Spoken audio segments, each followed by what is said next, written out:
नमस्कार दोस्तों, स्वागत करते हैं आप सभी का ब्रेक टाइम क्लास में। आज की जो क्लास है वो यूपी होमगार्ड के पेपर को सबसे स्कोरिंग जीके जीएस की होने वाली है। क्यों होने वाली है? क्योंकि अगर आप यहां से 50 क्वेश्चन ध्यान से समझ गए ना तो पेपर में आपको कोई नहीं रोक सकता, निकालने से कोई भी नहीं रोक सकता है। क्योंकि यहां पर एक फॉर्मेट बहुत अच्छा हमने बनाया हुआ है, आपके 10-10 क्वेश्चनों के स्लॉट में हमने बनाया है। जैसे आपके history, geography, polity, science, economy, इस टाइप में आपके जो है 10-10 जो है आपके सब्जेक्ट को लिया गया है, तो कहीं ना कहीं आपके लिए बहुत ज्यादा महत्वपूर्ण होने वाले। चलिए शुरुआत करते हैं आज के अपने जीके की क्लास को। तो पहला आता है कि सिंधु घाटी सभ्यता, कौन सी सभ्यता है? सिंधु घाटी सभ्यता का सबसे बड़ा नगर कौन सा था? तो सभी को आंसर पता रहेगा, मोहनजोदड़ो था। कौन सा था? मोहनजोदड़ो सिंधु घाटी सभ्यता का सबसे बड़ा नगर था। तो यहां से क्या प्राप्त हुआ है? तो ग्रेट बाथ। ग्रेट बाथ का मतलब महान स्नानागार। महान स्नानागार जो है यहां से जो है प्राप्त जो है यहां पर हुआ है। पक्की नालियों के साथ यहां से प्राप्त हुए हैं और सबसे बढ़िया नगर नियोजन की व्यवस्था यहां से प्राप्त हुई है। अब ऑप्शन आता है कि पाकिस्तान में कहां है, तो आपको कहने हैं मोहनजोदड़ो जो है पाकिस्तान में स्थित है। कहां पर है? पाकिस्तान में आपके स्थित है। ठीक है, आपके लिए यहां से क्वेश्चन मैं पूछता हूं, मोहनजोदड़ो किस नदी के तट पर है? आप मुझे क्वेश्चन कमेंट करके बताओ, किस नदी के तट पर है, आप मुझे बताइएगा। चलिए नेक्स्ट क्वेश्चन आता है, अशोक ने किस युद्ध के बाद बौद्ध धर्म को अपना लिया था? तो अशोक ने ऐसा कौन सा युद्ध किया जिसके बाद बौद्ध धर्म को अपना लिया? तो आप कहेंगे कलिंग युद्ध को किया था। अशोक ने कलिंग युद्ध को किया जिसमें 1 लाख से ज्यादा जो लोग हैं वो मारे गए थे और उससे व्यथित होकर जान मान की हानि होकर अशोक को पश्चाताप हुआ। उसके बाद उसने बौद्ध धर्म को अपना लिया और धम्म नीति का प्रचार प्रसार करने लगा। किसका? धम्म नीति का प्रचार प्रसार जो है करने लगा। इसीलिए अशोक को थोड़ा सा पढ़ना इंपॉर्टेंट है। चलिए नेक्स्ट क्वेश्चन आता है, पानीपत का पहला युद्ध किनके बीच में हुआ था? पानीपत का पहला युद्ध की बात की जा रही है, किसके बीच में हुआ? आप कहेंगे बाबर एवं इब्राहिम लोदी के बीच में हुआ था, जिसमें इब्राहिम लोदी युद्ध भूमि में मारा गया था। बाबर विजयी हुआ था। 1526 में पानीपत का युद्ध हुआ था। 1526 में पहला पानीपत का युद्ध था, बाबर एवं इब्राहिम लोदी के बीच में हुआ था, जिसमें आपकी मुगल शासन की नींव जो है यही 1526 में पड़ गई थी। ठीक है, चलिए नेक्स्ट क्वेश्चन की बात करेंगे। 1857 की क्रांति की शुरुआत कहां से होती है? तो 1857 की क्रांति, इतिहास में पहली कील अगर ठोकी जाती है तो 1857 की क्रांति से ही ठोकी जाती है। मेरठ उत्तर प्रदेश से ठोकी जाती है। मेरठ उत्तर प्रदेश से 1857 की क्रांति की आपकी नींव ठोकी जाती है। वो दिन था 23 जून 1857 और ये अपने आप में वेरी इंपॉर्टेंट है, ध्यान रखिएगा। यहां से सैनिक दिल्ली पहुंचे थे और बहादुर शाह इस सफर को अपना सम्राट घोषित किया। लेकिन क्या करें, परिस्थितियां ऐसी थी कि हम हार गए थे और अंग्रेज फिर पुनः जीत गए थे। खैर कोई बात नहीं, हालांकि विजयी किसकी हुई बाद में यही देखा जाता है, हम आजाद हुए। नेक्स्ट क्वेश्चन आता है, महात्मा गांधी भारत कब लौटे? महात्मा गांधी भारत कब लौटे? तो महात्मा गांधी 1915 को भारत लौटे थे। कब लौटे थे? 9 जनवरी 1915 को। ध्यान रखिएगा, 9 जनवरी 1915 को। कहां से लौटे थे? साउथ अफ्रीका से लौटे थे।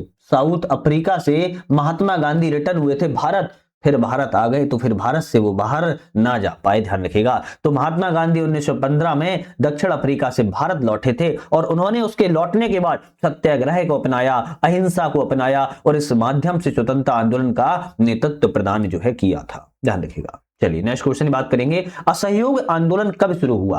असहयोग आंदोलन की बात की जा रही है, 1920 में शुरुआत हुआ था। 1920 में असहयोग आंदोलन की शुरुआत हुई, गांधी जी के नेतृत्व में हुई थी। यह भी क्वेश्चन बनता है किसके नेतृत्व में हुई? महात्मा गांधी के नेतृत्व में असहयोग आंदोलन की शुरुआत हुई। क्यों? क्योंकि ब्रिटिश शासन की जड़ों को कमजोर करने या सहयोग को समाप्त करना असहयोग आंदोलन को लाया गया था। लेकिन कुछ एक घटना ऐसी घटित हुई कि असहयोग आंदोलन को वापस लेना पड़ा था। अब आप मुझे वो कमेंट करके बताएंगे ऐसी वो कौन सी घटना थी जिसके कारण असहयोग आंदोलन को गांधी जी ने वापस ले लिया था। उस घटना को आप मुझे कमेंट करके बताइएगा। उत्तर प्रदेश में घटना घटित हो गई थी।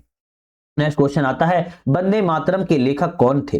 वंदे मातरम के लेखक की बात की जाए कौन है? बंकिम चंद्र चट्टोपाध्याय। बंकिम चंद्र चट्टोपाध्याय जो है आपके वंदे मातरम के लेखक है। यह गीत स्वतंत्रता आंदोलन के दौरान राष्ट्रीय भावना को प्रतीक के रूप में जो है जाने लगा था। नेक्स्ट क्वेश्चन आता है, दिल्ली सल्तनत का पहला शासक कौन था? तो दिल्ली सल्तनत का पहले शासक की बात की जाए कुतुबुद्दीन ऐबक था। अच्छा, एक चीज ध्यान रखना है, गुलाम वंश की स्थापना के रूप में भी कभी आता है कि गुलाम वंश की स्थापना किसने की थी, तब भी आप कहेंगे कुतुबुद्दीन ऐबक के द्वारा की गई थी। लेकिन कभी कभी पता क्वेश्चन क्या पूछता है कि दिल्ली सल्तनत का वास्तविक संस्थापक कौन था? दिल्ली सल्तनत का वास्तविक संस्थापक कौन था, तब आप किसका नाम लगाओगे? तब कुतुबुद्दीन ऐबक पे टिक नहीं लगाना है, तब इल्तुतमिश पर टिक लगाना है। ध्यान रखिएगा, वास्तविक संस्थापक के तौर पर इल्तुतमिश को जाना जाता है। क्यों? क्योंकि कुतुबुद्दीन ऐबक ने अपनी राजधानी लाहौर को बनाया था, जो कैपिटल है वो राजधानी लाहौर को बनाई थी, जबकि इल्तुतमिश ने दिल्ली ही राजधानी अपनी जो है बनाई थी। इसीलिए वास्तविक संस्थापक के रूप में इल्तुतमिश को जाना जाता है। लेकिन प्रॉपर अगर पूछा जाए कि दिल्ली सल्तनत का शासक कौन था, पहला शासक, तो कुतुबुद्दीन ऐबक था, जिसने गुलाम वंश की जो है स्थापना की थी, जिसे ममलूक वंश भी कहते हैं। ध्यान रखिएगा, ठीक है।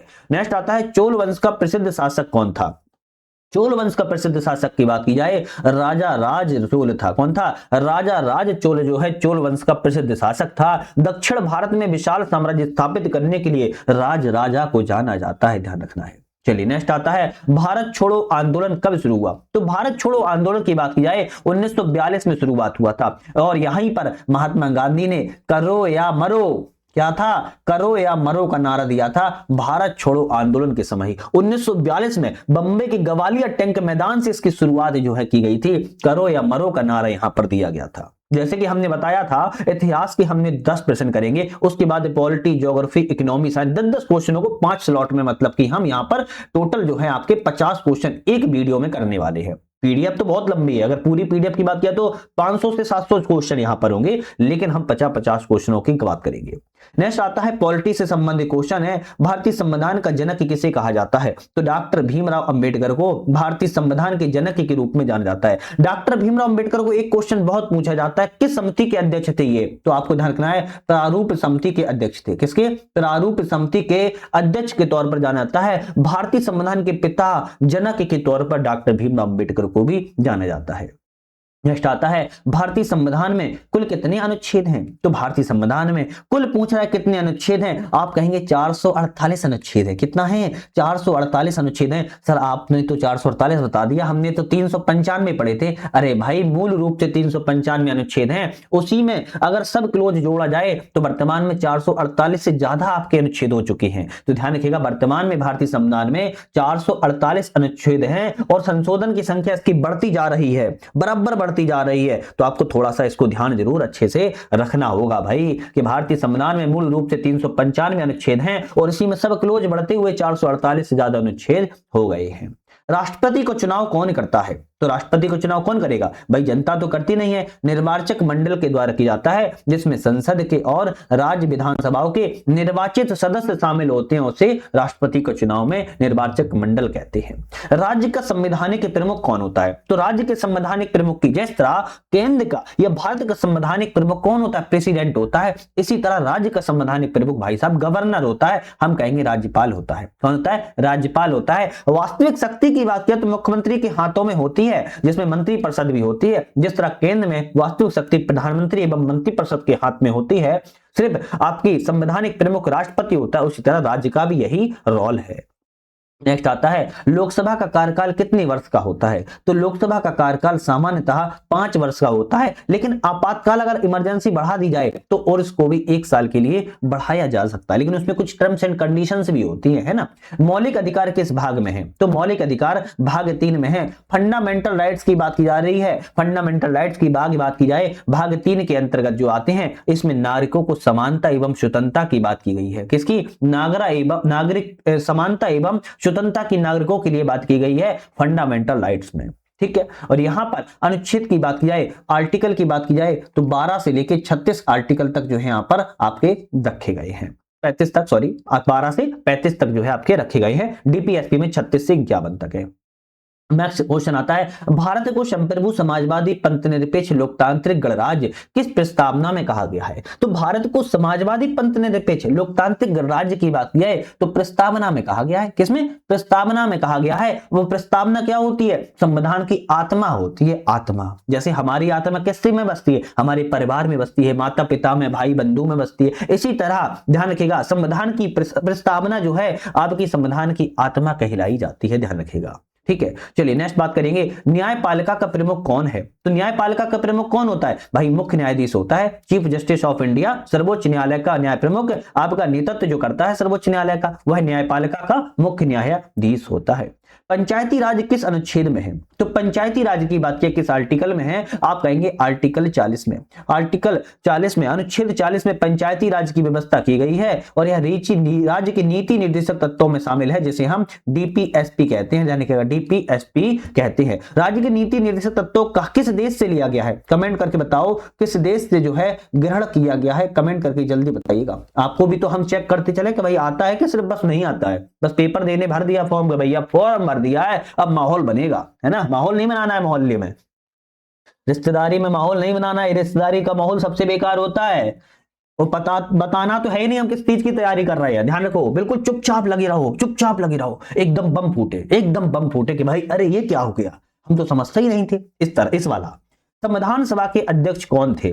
भाई संविधान सभा के अध्यक्ष की बात की जाए तो डॉक्टर राजेंद्र प्रसाद थे। कौन थे? डॉक्टर राजेंद्र प्रसाद संविधान सभा के अध्यक्ष थे और बाद में यही भारत के पहले आपके प्रेसिडेंट भी, राष्ट्रपति भी चुने गए थे, ध्यान रखिएगा। चलिए नेक्स्ट क्वेश्चन की बात करेंगे। अच्छा, आप लोग लास्ट में मुझे ये कमेंट करके जरूर बताना कि आपने बिना सोचे समझे कितने क्वेश्चन का सही आंसर दे दिया है। देखो पक्का बताना। देखो आप लोगों के लिए बहुत मेहनत से पीडीएफ बनाते हैं, फिर वीडियो बनाते हैं और चैनल पर जाओगे, स्पीडी करंट अफेयर्स को हम लगातार लगा रहे हैं। स्पीडी करंट अफेयर्स हर महीने की हमारे चैनल पर लगातार लग रही है। चैनल पर जाके विजिट तो कीजिए, आपको खुद समझ में आएगा कि भाई साहब ये चैनल आपके लिए कितना इंपॉर्टेंट होने वाला है।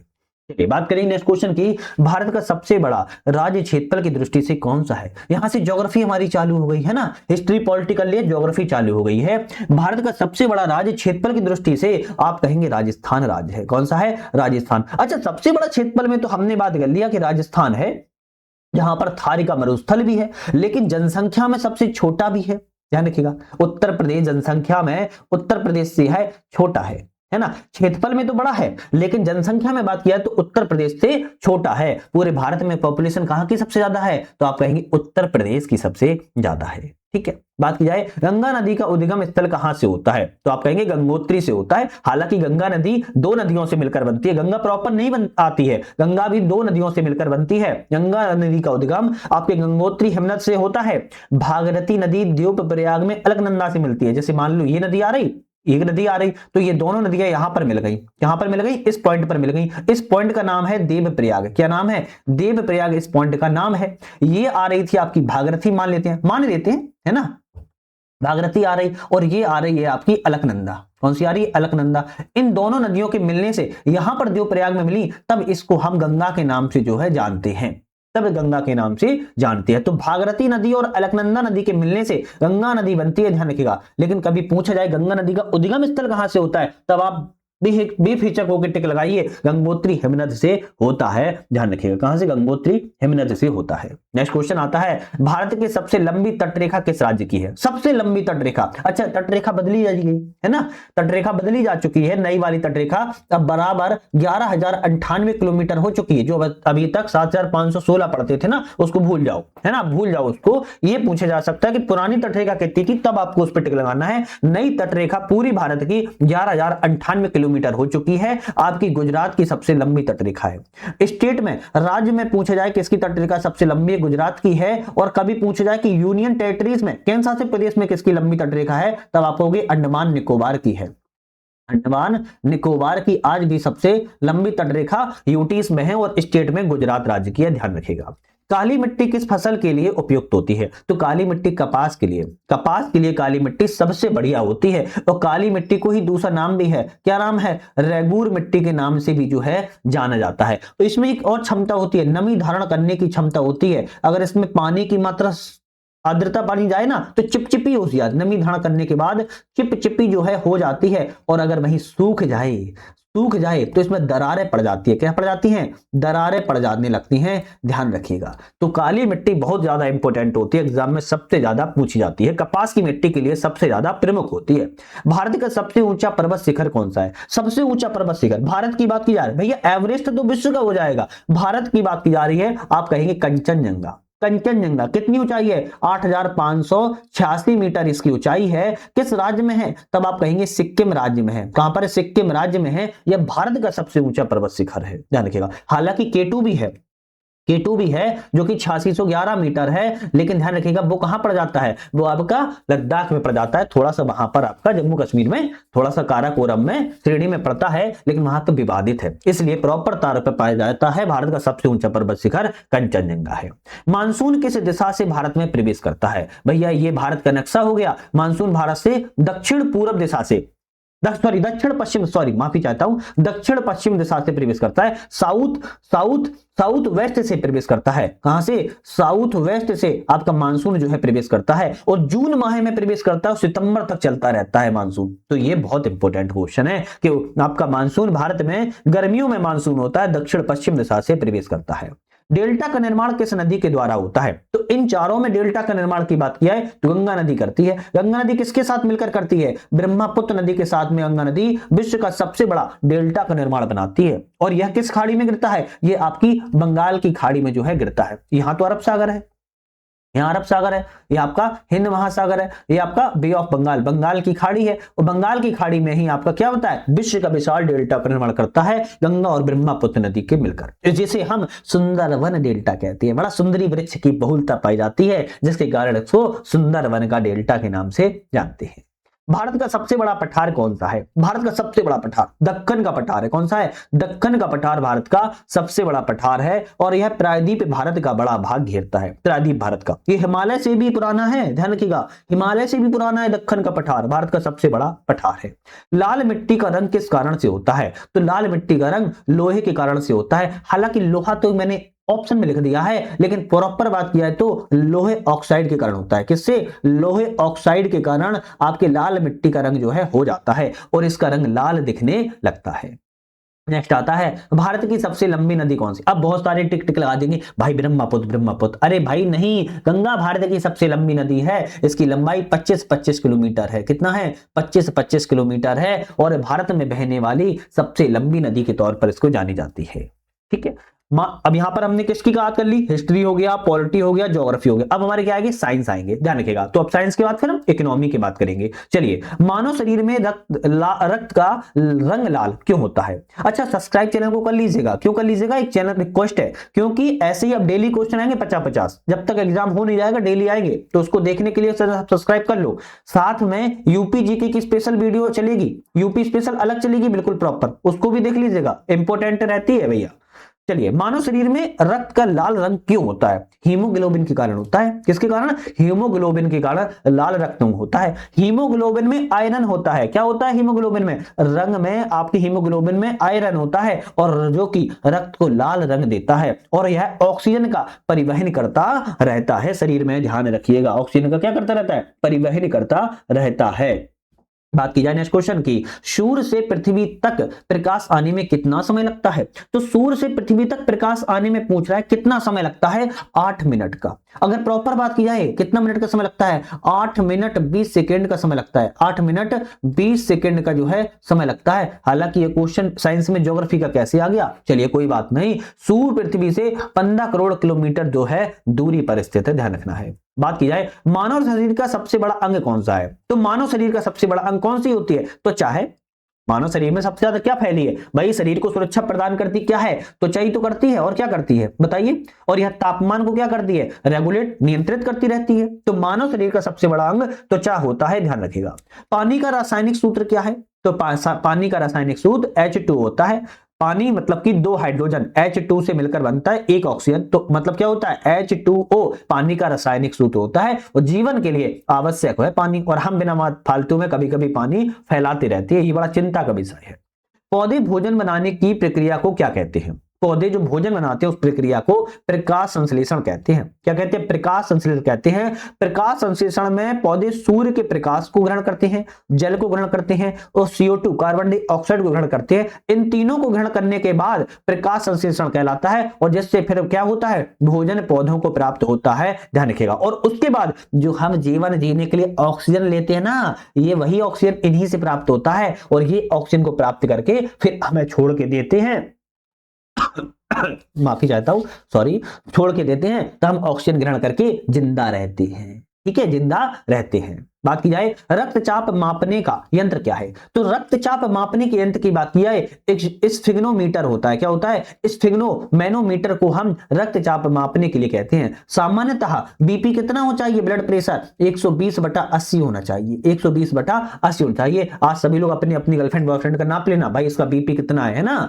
नाप लेना। देखो भैया ध्यान से, ध्वनि किस माध्यम से नहीं चलती, ध्वनि किस माध्यम में नहीं चल सकती, ध्वनि निर्वात में नहीं चल सकती। क्या निर्वात का मतलब क्या होता है? ध्वनि अंतरिक्ष में नहीं चल सकती, ठोस में चल सकती, द्रव में चल सकती, गैस में चल सकती, लेकिन ध्वनि के लिए चलने के लिए एक माध्यम की आवश्यकता होती है। और निर्वात में तो कोई कण ही नहीं होते हैं, अंतरिक्ष में कोई कण ही नहीं होते जिससे ध्वनि नहीं चल सकती। निर्वात का मतलब अंतरिक्ष होता है, ध्यान रखिएगा। बात क्या है, विटामिन सी की कमी से कौन सा रोग होता है, तो विटामिन सी की कमी से स्कर्वी रोग होता है। और इसमें क्या होता है, मसूड़ों से खून आने लगता है। विटामिन सी की जब कमी हो जाती है तो स्कर्वी रोग होता है, ध्यान रखिएगा। कभी कभी मसूड़ों से इसमें खून भी आने लगता है। विद्युत धारा की इकाई क्या होती है, विद्युत धारा की इकाई की बात किया है तो एम्पियर होती है। क्या होती है? एम्पियर होती है। विद्युत धारा की एसआई इकाई को एम्पियर कहते हैं और यह ई से दर्शाया जाता है। नेक्स्ट क्वेश्चन बात करेंगे, मानव हृदय में कितने कक्ष होते हैं, तो मानव हृदय में 4 कक्ष होते हैं। जो आपका दिल होता है ना, दिल में 4 कक्ष होते हैं, 4 कमरे होते हैं, है ना। 2 आलिंद होते हैं, 2 निलय होते हैं, और पूरे शरीर में क्या करते रहते हैं, रक्त का फ्लो बढ़ाते रहते हैं। आपने क्या सोचा था 4 दरवाजे हैं, मतलब यहां से कोई इंटर किए, यहां से बाहर हुआ, यहां से इंटर किए, यहां से एग्जिट हुआ, अरे वो नहीं होता है ना। शरीर में रक्तचाप बढ़ता है, रक्तचाप का संचार करते हैं, सर्कुलेट करते रहते हैं रक्त का। तो मानव शरीर के हृदय में, दिल में 4 कक्ष होते हैं, 2 आलिंद होते हैं, 2 निलय होते हैं। भारत का केंद्रीय बैंक, अब हम इकोनॉमी के क्वेश्चन की बात करें, भारत का केंद्रीय बैंक कौन सा है, तो भारत का जो केंद्रीय बैंक है वो आपके आरबीआई है, रिजर्व बैंक ऑफ इंडिया, जो कि आपके नोटों पे छपा रहता है। तो आरबीआई जो है भारत का केंद्रीय बैंक है और यह मुद्रा जारी करता है। क्या करता है? मुद्रा जारी करता है। सबसे इंपॉर्टेंट बात यह, मौद्रिक नीति को नियंत्रित भी करता है। क्या करता है? जो मौद्रिक नीति होती है उसको नियंत्रित भी करता है। जीडीपी का पूर्ण रूप क्या है, तो जीडीपी का फुल फॉर्म की बात क्या है, ग्रॉस डोमेस्टिक प्रोडक्ट होता है। क्या होता है? जीडीपी का full form gross domestic product होता है। किसी देश में एक वर्ष में उत्पादित अंतिम वस्तुओं और सेवाओं के मूल्य को हम क्या कहते हैं? जीडीपी कहते हैं, ध्यान रखिएगा। योजना आयोग किससे बदला गया है, तो योजना आयोग किससे बदला गया है? नीति आयोग से रिप्लेस किया गया है। तो योजना आयोग पहले कहते थे, अब 2015 में जो है योजना आयोग को समाप्त कर दिया गया, नीति आयोग का गठन कर दिया गया। और इसका उद्देश्य क्या है? सहकारी संघवाद को बढ़ावा देना है।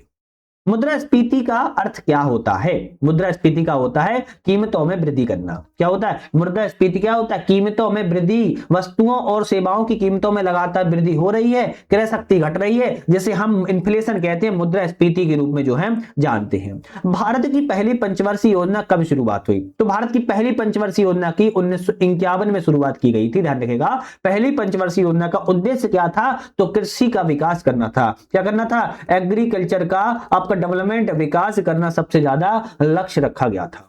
मुद्रा का कार्य क्या होता है, तो मुद्रा का कार्य विनिमय करना होता है, मूल्य का मापक करना होता है, मूल्य संचय करना होता है। तो डी ऑप्शन रहेगा। मुद्रा, रुपया जो होता है सभी का आधार तो है, मुद्रा ही तो आधार होती है। विनिमय करना हो, मूल्य का मापक करना हो, मूल्य मापना हो, मूल्य का संचय का कार्य करना हो, सभी मुद्रा के द्वारा ही कार्य किए जाते हैं। भारत में नोट कौन जारी करता है, तो आरबीआई भारत में नोटों को जारी करने वाला अधिकार है। केवल 1 रुपए का नोट जारी नहीं करता है, ध्यान रखिएगा। 1 रुपए का नोट भारत सरकार का वित्त विभाग जो है जारी करता है, ध्यान रखिएगा। तो भारत सरकार लिख देते हैं 1 रुपए के नोट को, 1 रुपए के सिक्के को भारत सरकार का वित्त विभाग जारी करता है। 1 रुपए से ऊपर के जितने भी नोट होंगे वो सभी आरबीआई के अधिकार के अंतर्गत जो है आते हैं। तभी देखना आप 1 रुपए के नोट पर जो है आपके वित्त के या भारत सरकार के जो है चिन्ह होते हैं। बजट कौन प्रस्तुत करता है, तो भाई साहब बजट जो होता है वित्त मंत्री प्रस्तुत करता है। बजट जो है, केंद्रीय बजट की बात किया तो वित्त मंत्री के द्वारा संसद में प्रस्तुत किया जाता है, जहां पर रुपए के आने की बात की जाती है और रुपए के खर्च करने की बात की जाती है, आय व्यय के विवरण की जो है बात की जाती है।